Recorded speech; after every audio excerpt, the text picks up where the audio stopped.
Hello, magandang araw sa inyong lahat. Nako, ano ba? Paggaya ko ba kayo na biglang na-excite tapos biglang, oops, nakita nyo ba yung post ni Lorraine Badoy? Of course, I'm referring do sa kumakalat na galing di umano sa St. Luke's na nagsasabi kung ano talaga ang tunay na karamdaman ni Junior. At nakasaad doon na bukod pa, o bagamat inamin nga nila yung inanunsyo ng sakit na ano bang tawag doon? Sandali nga, ano bang tawag doon? Yung circumvent ng circumvent. Nakalagay doon na meron pa raw surgical intervention. Well, inamin naman kasi ng Malacanang na ang sakit ay diverticulitis. Ang sabi nga nila kasi divert ang pondo ng gobyerno. Kaya diverticulitis, hindi po. Ay yan pala po ay isang gastrointestinal disease at iyan ay dahil infected o namamaga yung colon, yung pouches sa colon. Although talagang pilyo mga Pilipino, diverticulitis daw kasi dinadivert ang flood control, dinadivert ang PhilHealth funds. No? Pero sakit colon po yan. Nung isang minsan na tayo ay nag-spokes hour, ang nakita ko naman is itong gastrointestinal disease na ito ay po pwedeng maging side effect ng cocaine use. Kaya nga sabi ko, well, posible lang naman. Hindi naman natin alam talaga kung ano talagang sakit niya at hindi natin masasabi talaga na ito talaga ay dahil sa cocaine use. Pero nung nakita ko yung di umano na sabi naman ni Lorraine Badoy, hindi totoo, di umano na bukod pa doon sa diverticulitis, ay merong recommended na surgical intervention at sinasabi nung that base doon sa sinasabi na merong surgical intervention, tinignan ko ang ChatGPT, pa yung sinasabi, malala daw ito at it is life-threatening dahil pwedeng magkaroon ng sepsis, no?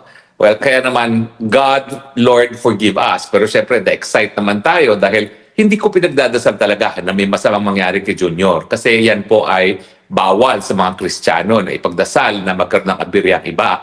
Pero kung yan naman talaga ay ginusto ng Panginoon at nangyari talaga, kaya naman nagka-excitement ng kaunti. Pero ngayon, ang sabi nga ni Dr. Lorraine Badoy, mukhang hindi totoo yan. Bakit? Kasi unang-una, striktong-strikto ang St. Luke's, no, pagdating sa data privacy at dahil medical condition yan, hindi para ipaskil pa nila yan sa pintuan. No? So talagang ang nakapaskil lang sa pintuan ay yung pangalan ng doktor at malalaman mo siguro kung anong sakit, depende kung sino yung doktor na yon na espesyalista. Ako po kasi, sususugan ko yung sinabi ni Lorraine Badoy na hindi po pwedeng ilabas kung ano talagang kondisyones, lalong-lalo na sa pintuan lamang ng kwarto ng isang pasyente kasi lolo, lola, uncle, auntie, lahat po yan ako nag-alaga. At halos lahat ng kayamanan ng aking pamilya napunta sa ospital, no, Makati Medical in particular. Kasi dati naman, yung parang treasurer ng Makati Medical, kamag-anak din namin sa side ng maternal grandfather ko, no? Kaya doon kami nagpupunta dahil malaki rin yung diskwento. Pero sa totoo lang, ako talaga yung professional bantay ng lolo, lola, uncle, auntie. Ilan ba yung inalagaan ko dyan sa Makati Medical? Lolo, lola, auntie, mommy, 4, 5, uncle, dalawang uncle, 6, isang auntie, 7 ang inalagaan ko dyan. So talagang alam ko yung sistema. Ang nakalagay lang sa pinto ay pangalan ng doktor. So malalaman mo lang kung ano yung specialization ng doktor at hindi para ilagay yan sa pintuan. Pero ganun pa man, dahil alam naman natin na itong sakit niya ay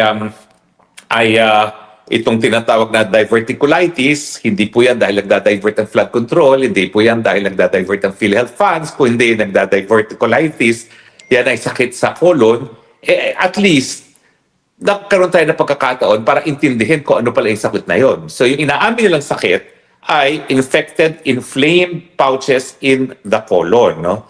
Anong po pwedeng mangyari? So, po pwedeng mangyari na kapag inflame yan o namabaga, ay po pwedeng magkaroon ng perforation or butas. No? At kapag nangyari yan, ay po pwede talagang kumalat din yung infection. Dahil yung infection ay dahil nga daw sa namamaga, infection. So po pwedeng kumalat yan sa iba't ibang parte pa ng abdomen. So in that sense, well, at least, dahil nga dito sa fake news na medical condition, at least nakapag-research tayo kung ano ba talaga yung diverticulitis. Nung una kasi, in-ignore ko yan. Basta sa akin, sapat na na isang posibleng dahilan ng diverticulitis ay paggamit ng cocaine. Pero ba nalaman ko, alam mo naman ako, hanggang ChatGPT lang ako, no? At sinasabi nga nila, pagdating sa medical condition, huwag kayo magre-rely sa ChatGPT, iba pa rin ang pagpupunta sa doktor nang mabigay kayo ng tamang gamot. No? Ako naman po, ang dami kong sakit. Diabetes, high blood pressure, spine. Ako po, hindi ako ever nagpupunta sa ChatGPT para sa medical advice. Talaga nagpupunta ako sa specialista at hindi lang ordinaryong doktor. So anyway, at least nalaman natin na dahil inamin naman nila na diverticulitis yan, ano po pwede mangyari? Po pwedeng kumalat yung infection. Po pwede magkaroon ng butas. At kapag karoon ng butas, yun nga yung kinakailangan na magkaroon ng pag-opera. Kinakailangan tanggalin yung bulok na portion ng colon o di kaya ay talagang puputulin, no, yung colon na infected. At kapag nagkaroon na ng infection yan sa loob, po pwedeng i-drain yung infection, no? So, anong mga possible pwedeng mangyari, no? Well, pwedeng magkaroon ng complete colonic obstruction, yung talagang hindi na siya makaka-EBS. Pwede pala yun. Talagang hindi maka-EBS. At kapag hindi maka-EBS, syempre, malapit nasa ano ka na niya, nasa waiting list na, no? Sa boarding area, no? Papunta kay San Pedro. Tapos, alam naman natin lahat na talagang iisa lang ang kidney niya. Dahil yung isang kidney niya, binigay niya sa ama niya na namatay dahil sa lupus, no? Yung palang kidney na yan, meron din isang stone. Hindi natin alam kung cancerous o hindi, pero hindi po pwedeng may mangyari pa dyan sa kaisa-isang kidney na yan. Otherwise, tigok. At saka syempre, meron din daw asthenclerosis, osteoporosis, higher surgical risk. Now, nung tinanong ko ito ba ay life-threatening, sabi naman nila, sabi ni ChatGPT, pwede. Pero kapag merong timely medical intervention naman at merong paggamit ng antibiotic, hindi naman dyan po pwede maging deadly. So ngayon, humingi ako ng patawad sa Panginoon kasi nga, na-excite ako. Na-excite ako na baka dahil dun sa nakita kong nakapost na kondisyon niya at dun sa sinabi ng ChatGPT na kapag may kinakailangang surgical intervention, malala na talaga at po pwede maging deadly.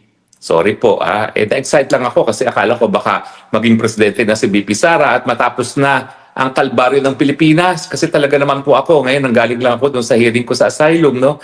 Naku, 3 oras po yun na talaga namang nakakaawa na nangyayari sa Pilipinas, no? Na yung mga gaya ko, napipilitang mag-ibang bayan, maski di minsan, wala akong intensyon na mag-ibang bayan, kaya lang napilitan tayo manirahan sa malayo sa Pilipinas, pilot nyo man hindi naman sa wala akong pagkakataon. 2 beses ako nag-aral sa abroad, 2 beses ako nagturo sa abroad, balik pa rin ako ng Pilipinas. So talagang masakit po sa akin na mawalay talaga sa aking inang bayan at mahiwalay sa pamilya ko at mga kaibigan ko. Not to mention na syempre wala akong hanap buhay ngayon kasi yung aking pagiging abogado, dyan lang naman sa Pilipinas ako abogado, hindi naman ako abogado dito except for ICC na wala naman ako ibang kliyente, no? So, talaga naman pong pasensya na kung kami na-excite kasi ako, personal, alam mo naman, pag may nangyari sa kanya, pwede na akong bumalik. Kasi alam ko naman na yung mga kaso na tanim kaso sa akin, hindi naman talaga yan tatayo pag nawala na siya dahil wala talagang ebidensya. Mantakin niyo po non-bailable human trafficking, ang ebidensya lang nila. Sinimahan ko si Casiong para humingi na mas matagal na panahon magbayad ng pagkakautang sa PAGCOR dahil na-despalcohan sila. Tumawag ako, nag-text ako, kamusta na po yung application ng Lucky South 99 para sa renewal of passport, na renewal of license. In the first place, gawaing abogado lang po yun. Kaya ka nga kumukuha ng abogado para sigurado na lahat ng operasyon mo ay legal, pero yun ang naging dahilan. Yan lang po talaga naging dahilan na sinasabi nila na ako daw ay gumawa ng non-bailable offense of qualified human trafficking. Kaya nga po, na-excite ako dahil ibig sabihin yan, kung may mangyari sa kanya, pwede na ako makauwi. Dahil wala na po talagang gagamit ng batas para sa data para ako'y patahimikin. Well, kahit ano naman ang gawin nila, kahit ano pa isang pa nila, di naman ako tumatahimik. Dahil ako talaga naniniwala ako na kailangan pagdiskursuhan natin kung bakit salot sa ating mga buhay ang Marcos administration. At tingin ko naman, dahil tayo nahihirapan sa pamumuhay natin sa Pilipinas ngayon, napakataas ang presyo ng bilihin, napakatindi ng problema sa korupsyon sa panahon na naghihirap tayo, no? At siyempre, importante na pag-usapan natin itong mga problemang ito at sabihin na meron namang alternatibo. At yung alternatibong yan ay si Inday Sara Duterte dahil siya naman talaga ang pumili din kay Inday Sara Duterte para maging kapartner niya para maging vice-presidente. Eh, ano ba trabaho ng vice-presidente? Di ba ho, kapag nawala na yung presidente, yung vice-presidente na. Hindi ko po alam kung nasaan ngayon si Inday Sara Duterte, pero may naririnig ako na baka umuwi na, no? Eh, dapat naman umuwi siya dahil kapag siya ay minangyari nga dyan kay Junior, at wala siya dyan, abay, magiging acting president itong si Tito Soto. Dahil paano siya magiging presidente kung mawala nga ang presidente, nawala naman siya sa Pilipinas? Well, pwede naman. Pwede siya manumpa before a consular official. Pero I'm sure itong Tito Soto ay pagsasamantalahan din yung pagkakataon na maging acting president, although alam naman niya na hindi naman tatagal yung kanyang pagiging acting president dahil pag nakauwi na si Inday Sara Duterte, eh talagang siya na talagang magiging presidente kung may nangyari nga kay Junior. Pero ngayon po, bawal magdasal na may mangyaring masama laban kanino man. Kasama na po dyan si Marcos Jr. So, bagamat tayo ay talagang nagdarasal na sana magkaroon ng pagbabago sa ating liderato, nang sa ganun naman po, eh magkaroon tayo ng solusyon sa problema na walang tigil na pagtaas sa presyo ng bilihin, sa korupsyon, at syempre, isang tao na hindi tayo kakalingkarin sa gera na wala naman tayong kinalaman na ginagawa ni Marcos Jr., ang totoo niyan, only God can decide kung ano magiging kapalaran ni Marcos Jr. at wag natin po siyang pagdasal na tuluyan ng mawala sa daigdig nito dahil yan po ay hindi tama. Okay? So, pero tao rin po ako. Isa ako dun sa na-excite. Nalaman ko na nakita ko yan, bagamat fake news, nalaman ko na wow, baka malapit ng ang kanyang katapusan. No? Pero yun nga po, I asked the Lord for forgiveness, tao lang po, dahil siguro naman naintindihan nyo na hindi lang ako nawalay sa aking pamilya at samahan sa buhay. Siyempre po, dahil wala akong hanap buhay, napakahirap din ang aking katayuan ngayon dito sa isang napakamahal na lugar sa Europa. Abay, konti na lang po. I'm not kidding. Malapit na po akong pumunta doon sa punto that I can be described as in poverty. Pero mabuti naman, talaga naman ako nagpapapayat din. So, I guess I can afford to be in poverty somehow para lalo pa akong pumayat. No? Marami pa tayong kinakailangan ng mga kilos na mawala. Ang target po natin maging at least 70 kilos tayo. Ngayon po 86 kilos pa tayo. So malayo-layo pa yung aking goal. Pero ano po nagsimula tayo, 110 kilos ako. Nung umalis po ako ng Pilipinas, 110 kilos. Kaya naman po, matagal, dahil dito sa 1 year, 4 months na wala ako sa Pilipinas, kahit pa paano, pumayat po tayo. Yan po naman ay dahil sa lungkot, dahil din sa pagtitipid, na konti lang talaga ang aking kinakain, at pag-exercise. So Lord, forgive us for being excited. I know it is not a Christian thing to do, pero siguro naman maintindihan ninyo, Panginoon, kung bakit na-exciting kami dahil hirap na po ang taong bayan Pilipino. At yan pong dahilan kung bakit nang kumalat yan na may possibility nga na siya'y papunta na kung saan man siya pupunta at malapit na siyang husgahan sa mga ginawa niya sa mundong ito, maraming na-exile. Pero inaamin ko po, mali yan. And I'm sorry for having those negative thoughts na natuwa ako nung nalaman ko yan. I'm really sorry, Lord. I ask for your forgiveness. So kayo rin po, humingi na kayo ng patawad. Alam ko, ayaw niyo humingi ng patawad dahil talagang yan naman ang solusyon sa problema natin. Yan ang solusyon para matapos na ang ating kahirapan. Pero we are Christians.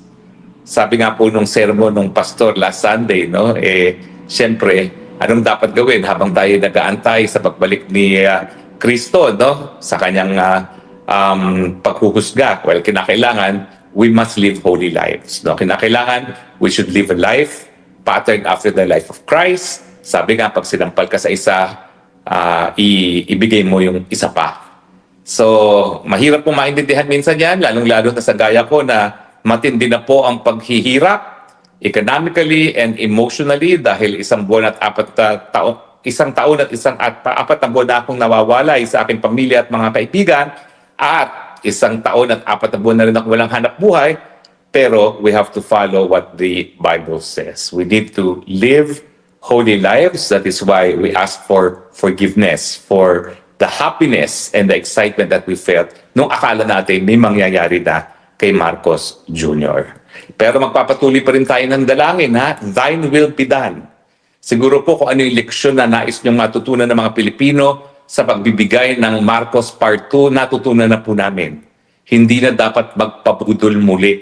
Kinakailangan maging kritikal sa mga desisyon, lalong-lalo na kung sino ang magiging presidente. Kaya sa susunod na eleksyon, pero yan po ay sa susunod, ha? Kung may mangyari naman kay Junior bago magkaroon ng eleksyon, talagang wala naman pong choice. Miski ayaw ng mga pulahan at ng dilawan, si BP Sara na maging presidente, kung may mangyari kay Marcos Jr., yan naman po talagang talaga, no? Yan yung nakasulat sa ating saligang batas at wala kayong magagawa sa ayaw at sa gusto nyo. Kung may mangyari talaga before 2028 elections, Inday Sara will take over. At kaya naman, hinalal din siya ng unprecedented na mga numero ng mga botante dahil alam natin na kayang-kaya ni Inday Sara yung trabaho.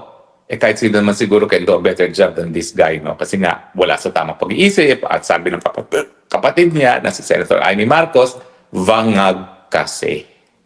Pero meanwhile, Lord, forgive us even as we pray, thine will be done. Dahil hirap na po ang sambayan ng Pilipino, hindi lang po si Harry Roque. Please, Lord, deliver us from evil. At alam po namin na ang taong gumagamit ng pinagbabawal na gamot, ang tao na kumikita sa korupsyon, that is the path of the wicked ones. Deliver us from evil. Deliver us from Marcos Jr. Yan na lang pong gawin nating panalangin, even as we ask forgiveness for the excitement that we felt nung akala nating matitigok na siya. Okay, maraming salamat po sa inyong patuloy na pagtangkilik, ha. O nga pala po, ang aking panawagan kay BP Sara, sabi ng aking informante, talagang nagbilin itong si Marcos. Hindi gaya ng pagbibilin mo, BP Sara, na kapag pinatay ka, patayin din sila. Ang pinagbilin ni Marcos Jr. ay kung may mangyari sa kanya, siguraduhin hindi ka magiging presidente. So maski siya ay kunin na ng Panginoon, at yan naman ay hindi ginusto ng kahit sino at tayong Panginoon lang ang makakadecide, ang bili niya, gawin ang lahat para wag ka maging presidente, kasama na ang paggugurgur sa iyo. Kaya mag-ingat ka kung nasaan ka man na VP Sara, talagang nagkaroon ng utos ang Marcos Jr., wag na wag gawing presidente si Inday Sara Duterte. At tayo naman, pagdasal natin na the Lord will accord divine protection kay VP Sara because sabi nga niya, no? Evil will not prevail as against the good in our midst. Salamat po sa inyong patuloy na pagtangkilik at sana po you agree with me. Alam ko na, intindihan ko po talaga yung excitement. Pero mali po yan. We need to live holy lives. We need to follow the footsteps of Christ habang nag-aantay tayo ng pagbabalik ng ating Kristo. Okay, maraming salamat po. Hanggang sa muli nating pagkikita. Ito po inyong spokes ng bayan. Harry Roque nagsasabing, I love you, Philippines. You're the only country that I have. You're the only country that I will love. Bye!